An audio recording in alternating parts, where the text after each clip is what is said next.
Welcome to the France 24 debate. I'm Mark Owen. Tonight we're looking at artificial intelligence. OpenAI CEO Sam Altman says his company could cease operating in Europe if the EU gets too tough. Altman's in Europe right now, having visited Paris and London. He was called before Congress in the US last week to talk on the same issue. He made 3 proposals there: federal agency to control licenses, safety standards for high capability AI models, and independent audits of creators. Now, on the face of it, this doesn't clash too harshly, in my view, with the EU's plans already outlined in 2021, which basically sought to ensure AI works for people and is a force for good in society. So far, so good. But of course, with fears of fake news, video manipulation, robots taking control, and are all being driven to an automatic version of hell, there is much to discuss and many fears besides. Let's introduce to you our guests who are going to thrash this one out for us. Charlene Biondi is a PhD researcher in political science, senior fellow at the Institut Montaigne, specializing in tech policy. Charlene is also author of the book, Decoding, A Counter-History of the Digital Age. Charlene, thank you for being with us. Thank you. On the other side of our studio, but not necessarily against, but we will see, of course, as this thing winds its way through to 8 o'clock Paris time. Victor Stochin, who is a machine learning engineer at Modilla AI. Thank you for joining us, sir. I got that right. That's cool. Our next guest, joining us from afar, Tony Prescott, Professor of Cognitive Robotics at the University of Sheffield. Good to see you, sir. And Chris Shishrak, who's a senior fellow at the Irish Council for Civil Liberties. Thank you all for being with us. Let's start things off here in the studio with Charlene and with Victor. AI, Europe. Can the two work together? Charlene. Can AI and Europe, can it all work together, do you think? Or do you think it's going to come to what the CEO of OpenAI, Sam Altman, is warning about, saying that if the EU is too strict, right, I'll take my ball and I'll go home. Well, the thing is, for Europe, the question is not so much can we work with AI, but can we actually have a European AI? And I think a lot of the regulation, I mean, what regulation should be about in terms of political economy is to favor an environment where AI can be, where innovation can thrive. And Europe has been struggling for a long time, in the technological sphere to have sovereign tech, for instance. And so I think the first question for Europe, sadly, is can we actually have AI sometimes, like our own AI? Victor. No, absolutely. And to echo what Charlene just said, I think if we zoom out a little bit, we have kind of 2 or 3 strata of debate. We have absolutely the technological debate, which has evolved considerably with rapidity that clearly surprised all the experts. And if you wish, basically what we were saying before in terms of AI capabilities was that AI is very good at doing some very narrow tasks, but other than that, it's completely useless. And now we say, okay, AI can operate on very diverse contexts, but it's super risky. And so you have also the societal debate, and between the two, you have a huge information asymmetry between the corporate world, the private sector, which is driving the innovation, and the political leaders who are starting to catch up together with the regulators. Do you think that the people who are starting to catch up actually understand what they're talking about? So that clearly the problem, and there is a need for education in that field. And part of the travel, the OpenAI tour of Sam Altman is meant to reduce this information asymmetry. Basically, what we need to really understand is that we have been living in the past decade of rather open science and open information concerning AI. And very recently, just beginning this year, we had all the big corporate actors closing doors. And so it doesn't help when you need auditing and third-party bodies to look at those systems which are black box by definition. Charlene, are you for or against AI? What are your feelings about it? Because I think it's one of these questions that people would look at and think, who don't understand, and I'll put myself in that category, that they're not really sure that this is a good thing. I wouldn't pose the question in those terms, because I think approaching AI or technology with a moral judgment from the start is kind of impeding any true thought on the topic. So I wouldn't pose it in terms of this dichotomy: are you for or against it? I mean, you can decide to be against it, but in that, if you are against AI, then you are against, and you're a revolutionary true one. Okay. You burn down everything and you start from fresh. But, you know exactly where I'm going. Is it going to take my job away and put a robot in my place? That's what I'm concerned about. But Charlene, thank you for now. Let's bring in our guests from further afield. Tony Prescott, who is waiting for us in Sheffield, Professor in Cognitive Robotics at the university there, and Chris Shishrak, who is at the Irish Council for Civil Liberties. Thank you very much for being with us. Tony, I will start with you. That issue about what AI does and how it can be used, tell us your interpretation of what is happening, and put that into the context of the fears that Sam Altman's already spoken about. I think what we're seeing is an acceleration of the powers of AI through computing and internet, and a whole lot of forces that are coming together to make algorithms, which we've actually known about for several decades, really powerful and beginning to match some of the things that we think of as exclusively human in terms of intelligence. And the latest progress with ChatGPT is around our ability to generate and use language. ChatGPT doesn't use language in the same way that we do, but it's remarkably good at generating highly intelligible language, which for many decades has been thought to be almost the holy grail for artificial intelligence. So ChatGPT, for anybody who doesn't quite understand what it does, and I might well put myself in that category, it's an artificial way of creating text, basically done by computer, by robot? Yeah, even more, it's done in a way which resembles the human brain. So you have a lot of simple processes that are networked together, billions of them, at a level of abstraction. They're quite similar to neurons in your brain. And there are billions of adaptable weights, so connections whose value can be changed through training. And that is also similar to your brain. There are lots of ways in which this vast neural network is different from your brain, but there are also lots of interesting similarities. And remarkably, it learns in the same way that we do. And slightly worryingly, although we built these models, we don't really understand what they're doing in the same way that we don't really understand what the human brain is doing.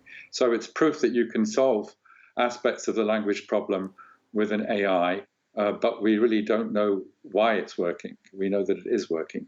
Tony, I'm trying to get myself to understand this completely. So with predictive text on your smartphone or your phone, whatever it is, the phone learns how to spell certain things and learns key phrases that you maybe use a lot. Is it kind of building on that principle? It is. It's trying to, in the same way, predict the next word in the sentence.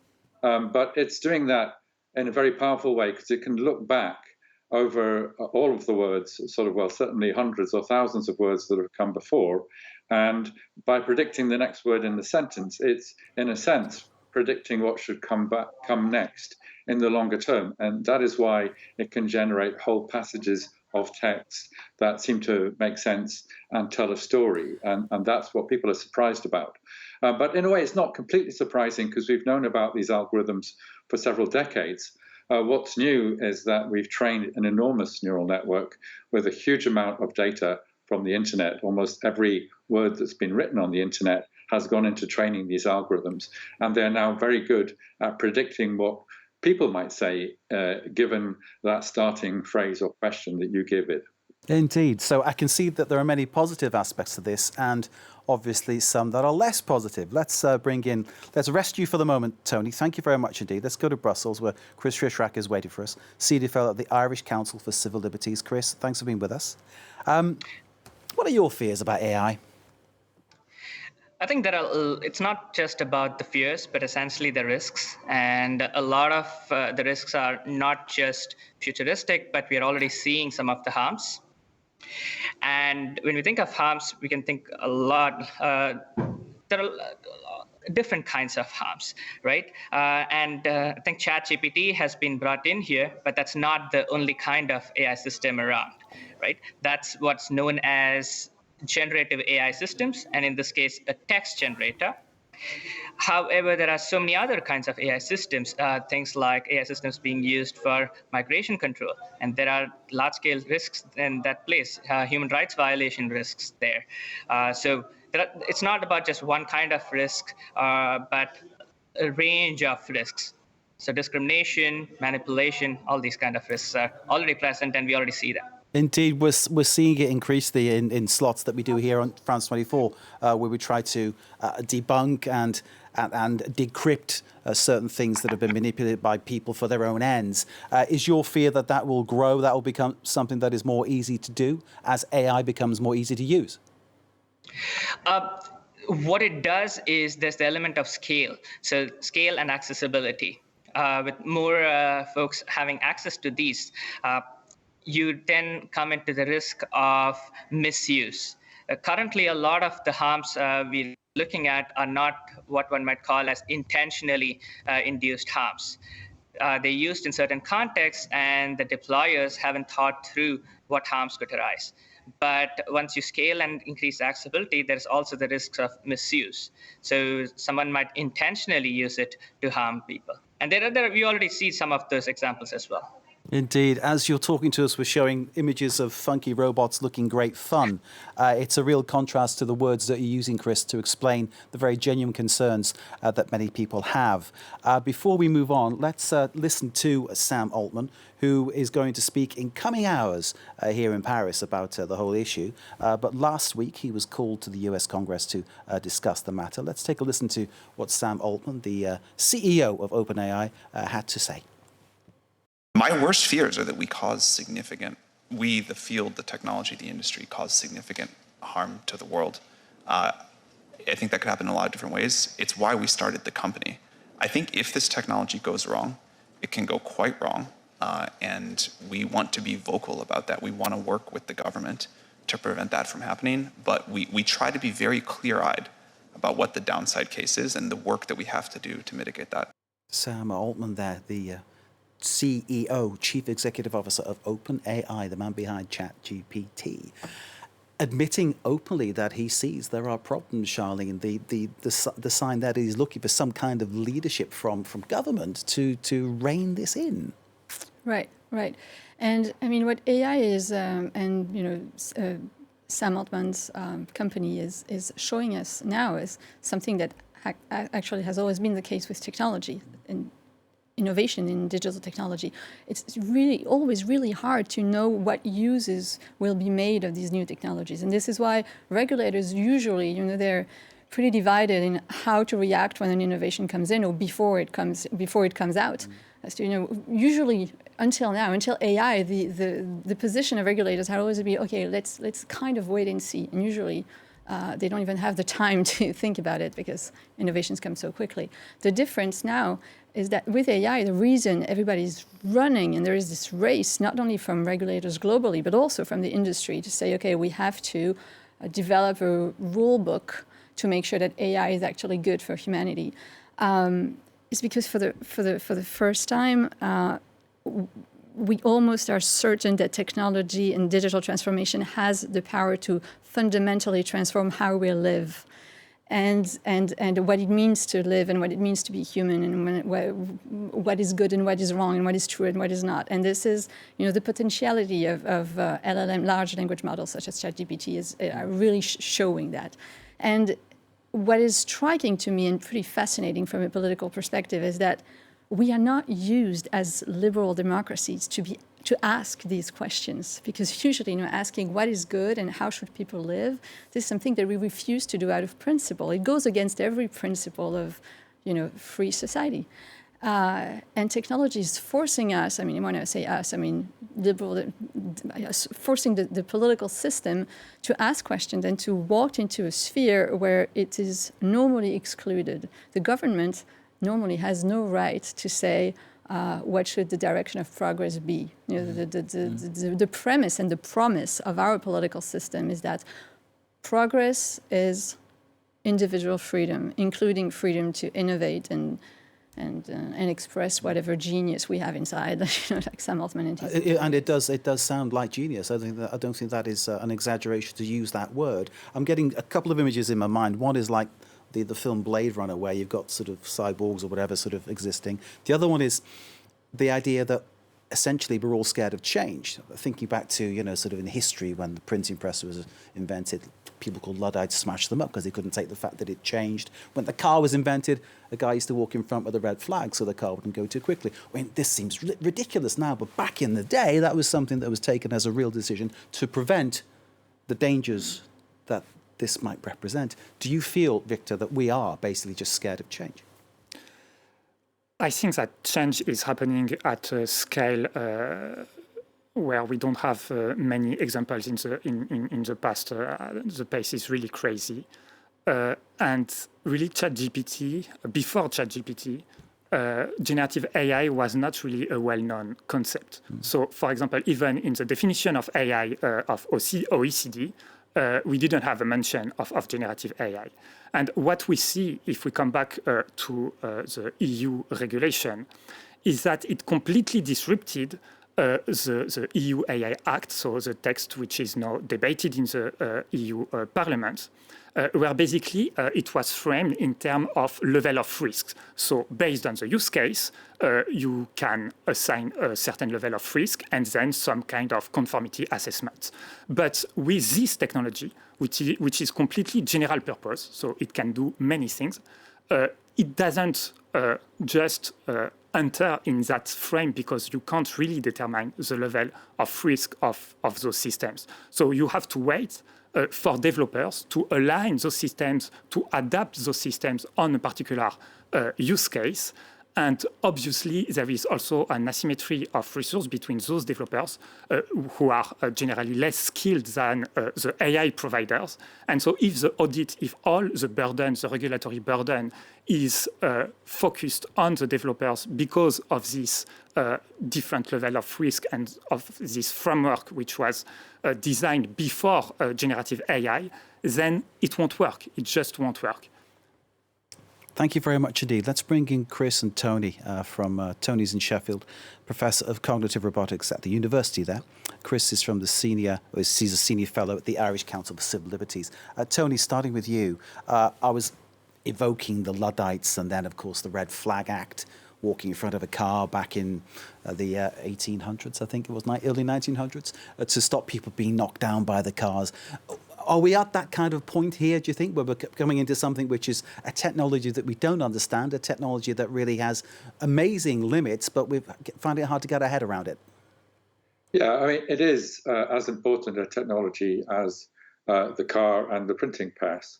I mean, arguably, it is more dangerous. I mean, the car largely replaced the horse. And the AIs are going to be replacing people.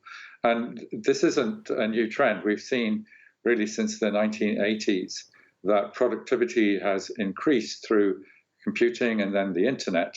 And that has caused some people to lose jobs and to lose wealth. And so we've had an increase in the divide between the rich and poor across the world. And I think that's partly accelerated by technology.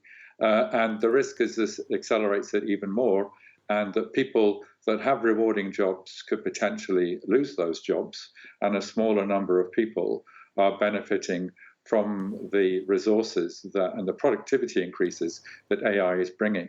So I think it's the potential to create some kind of crisis there is quite plausible, because the rate at which jobs are replaced could create some social upheaval. Thinking back to the parallel that I brought to you about predictive text, I'm thinking back to the first time I used a mobile phone for work, and we're going back a long time, and you had a battery with you that was about as big as a briefcase, and it would run out after about 10 minutes or something like that. Whereas today, a mobile phone is, well, it has the kind of computing power that nobody would have dreamt of, I think, in the realms of science fiction going back that far. We are at that stage again, aren't we? This is something which really people couldn't have really have imagined had happened. And if you told them it would happen, they'd go, no, surely that's not possible. Yeah, I think another comparison is with the electronic calculator.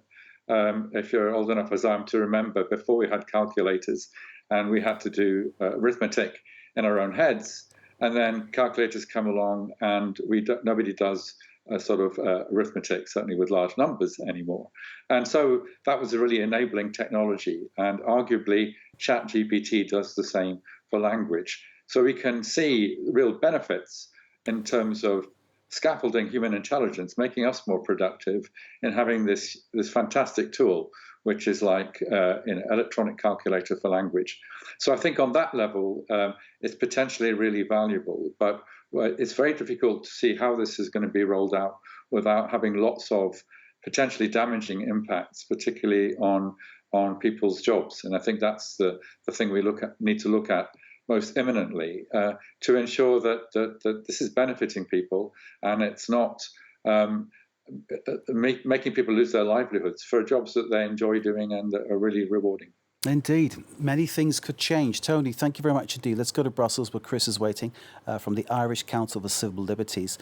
Chris, there are many issues, many strengths and opportunities, but there are, of course, weaknesses and threats in the side of every equation, I suppose, with this one. Where do you see those threats and weaknesses coming? What are the things that you're most worried about, given what we've just been discussing? So there are a few things. I'll probably touch on first something that Victor mentioned, which was about the AI Act as well as the OECD definition. So I should mention that the OECD definition to some extent already considered generative AI because it has terminology about AI systems which predict as well. And in some sense, generative AI is about prediction as well. So it kind of captures it, but in a rather abstract way. The second thing is, although the European Commission, when it did propose the Artificial Intelligence Act, the regulation here in 2021, it was a risk-based approach and did not really capture general-purpose AI systems. However, member states in the European Union, as well as members of the European Parliament, had already started thinking about this in early 2022 at least. So it's not something that the European co-legislators were completely shaken up by ChatGPT, but rather it accelerated what they were already working on. That said, what am I concerned about? Well, first thing is the kind of harms you're already seeing and how we are not trying to address. The second is how some of these systems are being deployed. So take the case of ChatGPT and its follow-up, which is known as GPT-4.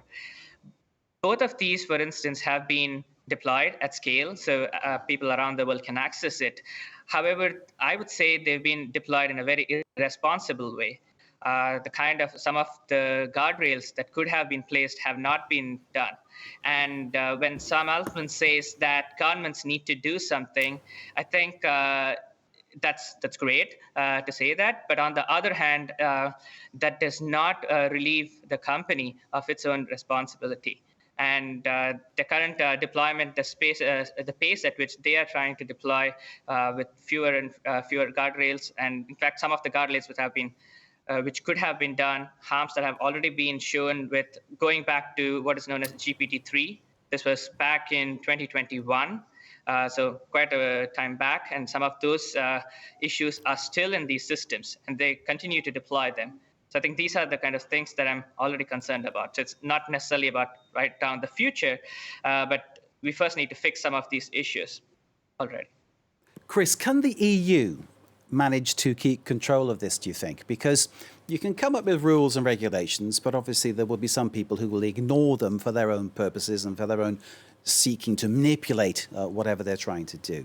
The other problem is, of course, that you can't, to coin a phrase, put the genie back in the bottle. This is all out now. It's out there. Everybody knows about it. Everybody wants to know about it and get involved. So can Europe cope? Can the EU cope?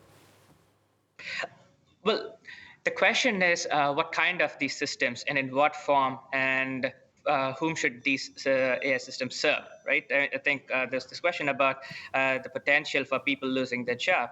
But I think what we should be thinking about is how do we actually move in a direction where even these AI systems that have been deployed, how can we move them through regulatory mechanisms, through responsible deployment? I mean, it's also worth reminding ourselves that there are other EU companies as well which are working in this space. Because OpenAI gets a lot of publicity with their work, but there are smaller EU companies, there are so many others who are involved. So we should be mindful that there is a different way to develop these systems and deploying them as well. Now, the genie is already out of the bottle, yes, but that does not mean that we can't do anything. There's what we call enforcement of regulation. So whatever comes out eventually down the line as a final text of the artificial intelligence regulation in the EU, what would really be key is how it will be enforced. You might have heard of the General Data Protection Regulation in the EU, which has not necessarily been enforced as well as it should be. In fact, today is the 5th anniversary of that.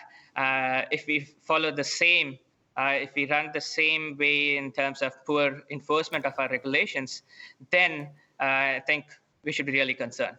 And that is the crux of the matter, Chris, isn't it? That these things, that's the precedent, I suppose. It hasn't been well enforced. It's created, in a sense, the problems that we've got today. Exactly. In fact, even with ChatGPT, for instance, right, there is an element of data protection. We've seen some of the regulators in the EU beginning and also doing initial investigations into that.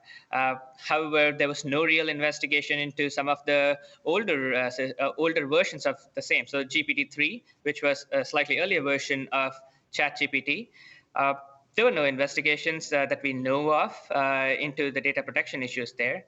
Of course, these systems don't only have data protection issues. There are many other issues, as we've discussed before. But that one slice has not been done. So there's a lot to do. Potentially, there'll be many kinds of regulators that might end up being involved. But the thing is, the doing matters, right? If we say that we will do it, that's great, but we want to see actions. We want to see proper enforcement, but also timely enforcement. Indeed. We can't sit back for 2-3 years. No, precisely. That's the same point you made earlier on with the previous legislation, isn't it? The previous rules that were introduced. And as you were saying that, we could hear the police siren in the background, which adds a little more urgency to it as well. If they're looking for me, tell them I'm in Paris. Chris, bear with us, please. We're coming back to the studio where we have Charlene Biondi, or author, researcher, or all-rounder expert from the Institut Montaigne, and we have Victor Stochin from Modea AI. Thank you for being patient and bearing with us. Charlene, you were listening to what was said there. There are so many issues to talk about. What strikes you? Tell me. Yes, right. Well, on the question, can the EU cope?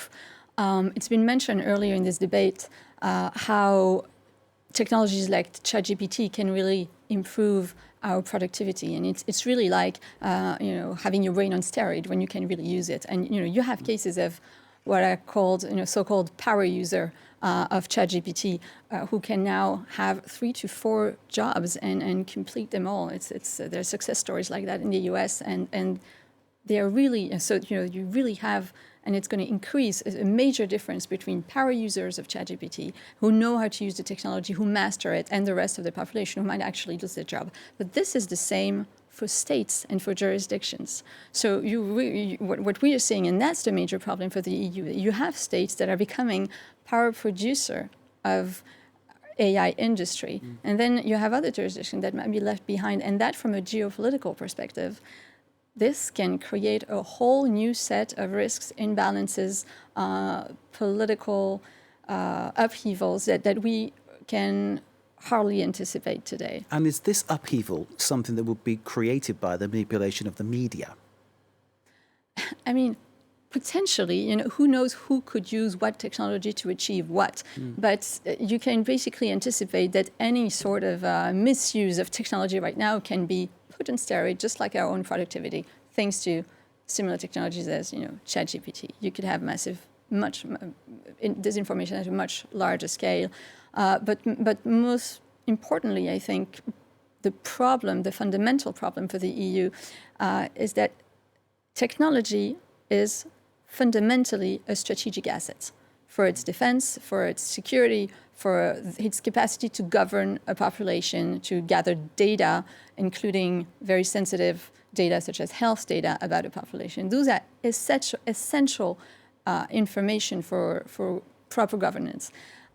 If all this data and all these capacities the EU has to rent, so to speak, to foreign companies, well, it's putting the whole area into a geopolitical weakness that's has nothing to do, well, it has nothing to is incomparable and uncharted, I would say. So we're really walking, geopolitically speaking, in uncharted territory. And this, I think this is one of the main reasons that explains why EU regulators have been so proactive in trying to move forward with new regulation. Am I right in understanding that they haven't been slow? What's actually happened is the growth and release of AI has been so exponentially fast. Right. And regulators, by nature, are pretty slow compared to the market. You know, that's how it works. But Victor mentioned it. It's unprecedentedly fast, the pace of change. Can you pick up from that? No, absolutely. And at some point, I think we thought in the EU that with the Brussels effect, basically, we could delegate the product to others and us do the laws, basically not to use those products. But it doesn't work like that. You really need to have your hands on the product to understand the technology because the current paradigm with generative AI has a lot of uncertainty. So very often we are blind.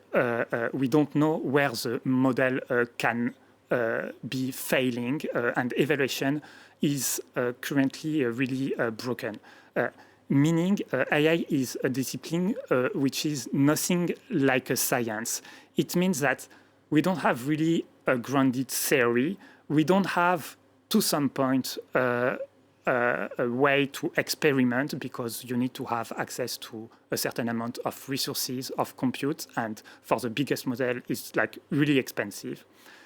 And so we have some kind of empirical scaling laws to understand the dynamics of those models and then understand the impact and the different risks at stake. But this is really empirical. It's not grounded. And so you need to build the product beyond just regulation to understand what's going on. It's amazing stuff, isn't it? I am absolutely, it's expanding my brain, this debate. Tony Prescott, coming back to you, sir, Professor of Cognitive Robotics at the University of Sheffield. I'm going to put a question to you, and I don't know whether this is the question to put to you, but I know you'll have an opinion. Because I, as a journalist of many, many years, sound and seasoned, foot in the door, all the cliches, have a press card, I'm concerned when I see AI used to create images that go across the internet and people think it's real and it's not. That confuses me. And I'm trying to remember the person who said the great phrase, information is power. I think it was Bacon. Is it a question of teaching the public what to look for to see a manipulation via AI? It is partly, and I think Sam Altman compared this to Photoshop and said, well, when Photoshop came in, people were taken in by these tweaked pictures, but now we were smart enough to know that pictures might be altered in that way. I do think this is on a scale higher than what happened with Photoshop. You know, the ability with generative AIs to create images where we really can't tell whether it was computer generated or not. And to do that now with video is going to make it much more difficult to tell truth from fact in journalism. And we really have to go back out, I suppose, to old ways of doing journalism, where making sure that your sources are sound and double and triple checking your stories, because you won't be able to believe what you see in the way that you could in the past. It's funny because you're using the words of my original news editor about that triple checking of everything. And it's funny because you're talking about it in the context of something that is a different world. It's a remarkable technology. Yeah, and I think that we saw that with the images of the Pope in that sort of that cool jacket.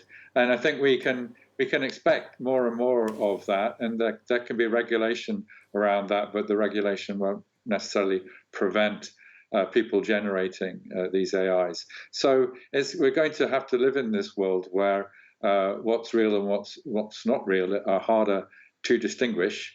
And we probably will be able to do that, but it's going to create new challenges for us. And they're going to be ethical challenges for regulators and for journalists, I think, as well, in order to understand when to break a story, for example. If somebody sends you a picture, do you believe that, or could you be being duped? Indeed, it's a question that passes through our news desk on a regular basis, that one. Do you feel at all saddened, Tony, that this type of technology is opening that kind of door? I guess it's the nature of technology that it's neither good nor bad. It's how people use it. And any new technology with power is going to be open to abuse and misuse. The hope is that sort of governance, and the EU, I think, is quite strong on governance, can limit some of the misuse. And I think there is evidence, although there are failures as well, but there has been some success in limiting some of the worst abuses of, for example, the internet. And we'll have to do the same here. I think the governance problem goes beyond that, because we have a situation at the moment where these incredibly rich corporations, who some of them are richer than some countries, and they're pouring money into developing this AI, and they're doing it behind closed doors. I mean, OpenAI, I think, are to be commended on making their product open, making it freely available to people, almost to democratize access to AI. But other companies won't necessarily do that. They'll do that in order to further the interests of the company and their shareholders, and not for the wider benefit. So I do think we need, perhaps at the level of sort of global discussions like the United Nations, to come up with some rules about how we make AI accessible and usable and of benefit to all, so we don't have a two-tier society. The risk is, for example, that we all become dependent on ChatGPT, and then OpenAI starts to charge a lot of money for it. And until we have European alternatives to these things, we're going to be in a situation where we might be dependent in a way which could be quite dangerous on other countries for access to these technologies. Indeed, that idea about the market driving it, Tony, is another scary aspect to it, which you've just built on something that Charlene was saying earlier on. Tony, for now, thank you very much indeed. Back to Brussels, where Chris is waiting from the Irish Council for Civil Liberties. Chris, there in Brussels. The idea that this is a Europe-wide problem, of course, is nonsense, because this is a worldwide problem, as Tony was just saying. The UN perhaps should be involved. I'm thinking of the issue about, say, Russian influence via the internet manipulating opinion in Africa on certain issues, which has been going on for many, many years and created a different agenda there. I mean, clearly one can see the possibility that AI, or the likelihood that AI will be used again by certain people for that kind of bad aim. Yes, indeed. That's certainly a possibility. And that also comes back to a certain aspect that I think Tony touched upon, which is that how do you know if you're actually interacting with a machine-made image, or is it like a different, is it an AI-generated image or something? In fact, from a regulatory standpoint, this is something that has already thought about quite early on, so more than 2 years ago already. So what are, for instance, known as watermarking of images. That's just one thing. And the notion back then was about deep fakes. They weren't necessarily from these large general purpose AI systems for like ChatGPT or like what's it called, stable diffusion for images, but even more specific ones already being used, and to label them. Now, that works fairly well for images and videos, but then it becomes harder for text. But how do you take care of the misuse aspect, right? Because those who are well-intentioned would mark their generated images as AI generated, for instance. But what about the misuse? What about people who are intentionally trying to manipulate you? That's also where liability aspects come in. Like you can use governance methods for placing liability when people misuse these kind of systems. And liability is also a way to disincentivize such misuses. It may not be perfect, but that's one approach we do have. Chris, thank you very much indeed. Back to the studio, Charlene and Victor here, listening intently to the words of Tony and Chris. Charlene, as you know, I'm kind of obsessed by the idea this will lead to a great manipulation of the media and the narrative and create problems in that way. And of course, we're seeing how the internet has been misused in that way already. So I'm not that wrong, am I? This is actually going towards that kind of misuse already. Yes, it could go towards that kind of misuse, and it probably will. Yeah. But I think what we are facing now forces us to kind of go beyond this interpretation of technology as a neutral tool. And Tim was just saying technology is neither good or bad, it depends how you use it. I think the technology we have today is so powerful that it doesn't really matter whether we use it well or not. Technology will still change everything, and it will change our reality. And this is the major concern that we should have, is whether it's for the worse or for the best, it is actually changing what we understand reality to be, and this means everything. This is huge. I mean, this whole idea of a robot with a thinking brain, I'm using the term wrongly, I'm sure, robot, but that's what I'll say to get it into my head to understand it. This whole idea of this artificial brain thinking and writing and creating, I mean, it's just, I mean, if you saw it written down 20 years ago, you go, impossible, could never happen. But it is happening now. It is happening, and in this process of making this technology happening, I think there is a huge opportunity for Europe to guide an the opportunity. principles. Yes, and a clear opportunity to guide the principles that will prevail in the design of AI. So historically, what we have seen is really like maybe 3 guiding principles which were completely orthogonal to our current values. So for example, autonomy, like intelligence as being something like clearly autonomous, centralization. So the first system, GPT, was released by approximately like a team of 150 people, serve to millions of users. And then obviously all the benchmarks, the AI benchmarks, are centered around human AI competition and not collaboration. So if we understand the technology and understand how to hear like broader society, broader people, we've heard this week the European Trade Union chief, Esther Lynch, calling about like to involve workers and the unions in the introduction, in the design of technology. If we successfully manage to do that, then there is a clear opportunity. But people who want to do bad, do ill, manipulate, change the narrative, influence people to get their point of view put across, misuse the internet, they'll misuse AI in the same way, and they're doing it already.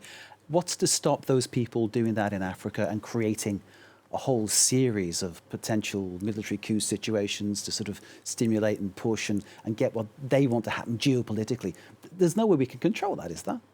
So AI is intrinsically like a dual technology. So obviously it's a kind of adversarial game where you will have AI used for good, and of course, as like all the like general purpose technologies, you will have people doing like adverse and malicious and harmful things. The regulation and like the deployment of AI is really a political question, and it is up to society, up to the political debate to shape the technology. I mean, that kind of interference what I talked about in Africa, it's happened in the Brexit referendum, it's happened in the French elections, it's happened in the US elections, very famously, of course. Yeah. I mean, this is the real problem. We're getting towards our final comments, so I'm going to leave it with you, Sean. Go ahead. No, sorry.